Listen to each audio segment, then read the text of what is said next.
വലിയ നോമ്പിൻ്റെ 30-ാം ദിവസം ക്രിസ്തു കരുണയുടെ സങ്കേതം എന്ന വിഷയത്തെ അടിസ്ഥാനമാക്കിക്കൊണ്ട് വിശുദ്ധ യോഹന്നാൻ എഴുതിയ സുവിശേഷം 5-ാം അധ്യായം 1 മുതൽ 18 വരെയുള്ള വേദഭാഗത്തെ അടിസ്ഥാനമാക്കിയാണ് ഇന്നത്തെ വേദഭാഗ ചിന്തകൾ. ഈ ഭാഗത്ത് നാം ഏറെ കേട്ടിട്ടുള്ളതും ഏറെ പരിചയമുള്ളതുമായ ബെഥസ്ദാ കുളത്തിനരികിൽ 38 വർഷക്കാലം രോഗം പിടിച്ചു കിടന്ന് ഏറെ ക്ഷീണാവസ്ഥയിൽ വളരെ ദുഃഖത്തോടുകൂടി യേശുവിനോട് അപേക്ഷിച്ച ഒരു മനുഷ്യനെ സൗഖ്യമാക്കുന്നതും അതിനെ തുടർന്ന് അവന് നേരിടുന്നതായ പല പ്രതിസന്ധികളുമാണ് ഈ വേദഭാഗത്ത് വിവരിച്ചിരിക്കുന്നത്. 38 വർഷക്കാലം വളരെ വേദനയിൽ കഴിഞ്ഞ ഈ മനുഷ്യനെ യേശു സൗഖ്യമാക്കുമ്പോൾ അവൻ തിരിച്ചറിഞ്ഞത് കരുണയുടെ സങ്കേതമായ യേശുവിനെയാണ്. എന്നാൽ ഈ കരുണയുടെ സങ്കേതമായ യേശുവിനെ അവൻ മനസ്സിലാക്കിയതിന് വളരെയധികം പ്രതിസന്ധികൾ പിന്നീട് യേശു നേരിടുന്നതായി നാം കാണുന്നുണ്ട്. യേശുവിൻ്റെ പരസ്യ ശുശ്രൂഷയെ മുഴുവനായി ഒന്ന് പരിശോധിച്ചാൽ അവനോടൊപ്പം സഞ്ചരിച്ചിരുന്നത് 2 തരത്തിലുള്ള ആളുകളാണ് എന്നാണ് വേദപണ്ഡിതാക്കൾ പറയുന്നത്. ഒന്ന്, യേശുവിൻ്റെ എല്ലാ പ്രവർത്തനങ്ങൾക്കും പിന്തുണ പറയുന്ന ഒരു കൂട്ടർ. മറ്റൊരു കൂട്ടർ യേശു എന്ത് ചെയ്താലും അതിലൊരു തെറ്റ് കണ്ടെത്തുന്നതായ സമൂഹം.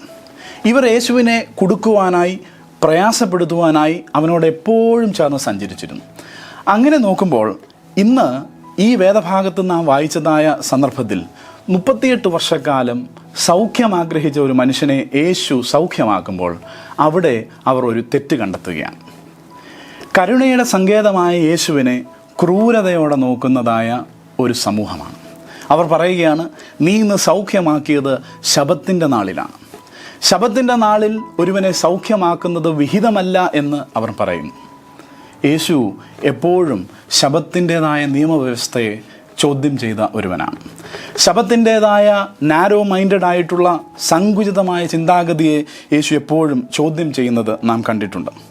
അതുകൊണ്ട് യേശു അവനെ സൗഖ്യമാക്കുക മാത്രമല്ല, നിന്റെ പാപങ്ങൾ മോചിച്ച് തന്നിരിക്കുന്നു എന്ന് പറയുന്നതായ ഒരു സാഹചര്യം. പ്രിയമുള്ളവരെ, നോമ്പിൻ്റെ നാളുകളിൽ നമുക്കൊരു തീരുമാനമെടുക്കാം. ഈ കരുണയുടെ സങ്കേതമായവനെ ക്രൂരതയോടെ നോക്കുന്നതായ ഒരു സമൂഹമുണ്ടായിരിക്കെ ഞാനും നിങ്ങളും ഈ നോമ്പിൻ്റെ നാളുകളിൽ ഒരു തീരുമാനമെടുക്കാൻ സാധിക്കണം. കരുണയുടെ സങ്കേതമായവനെ ക്രൂരതയോടെ നോക്കുവാനല്ല, ആ കരുണയുടെ സങ്കേതമായവനെ കാത്തിരിക്കുവാൻ നമുക്ക് സാധിക്കണം. കരുണയുടെ സങ്കേതമായവനെ കൂട്ടിരിക്കുവാൻ നമുക്ക് സാധിക്കണം. കരുണയുടെ സങ്കേതമായവനെ കാവലാളാകുവാൻ നമുക്ക് സാധിക്കണം. പ്രിയമുള്ളവരെ, ഞാൻ എൻ്റെ വാക്കുകൾ അവസാനിപ്പിക്കട്ടെ. കരുണയുടെ സങ്കേതമായ ഒരുവനെയാണ് ആ ജനസമൂഹം ക്രൂരതയോടെ നോക്കിയത്. എന്നാൽ സൗഖ്യം ലഭിച്ച അവൻ സന്തോഷത്തോടുകൂടി മുന്നോട്ട് പോയപ്പോൾ അവനെ ഉപദ്രവിച്ച സമൂഹത്തിൻ്റെ മുന്നിൽ നിന്ന് എനിക്കും നിങ്ങൾക്കും പറയുവാൻ സാധിക്കണം, ഈ കരുണയുടെ സങ്കേതമായവന് കാവലാളാകുവാൻ എനിക്ക് സാധിക്കണം. കരുണയുടെ സങ്കേതമായവന് കാത്തിരിക്കുവാൻ എനിക്ക് സാധിക്കണം.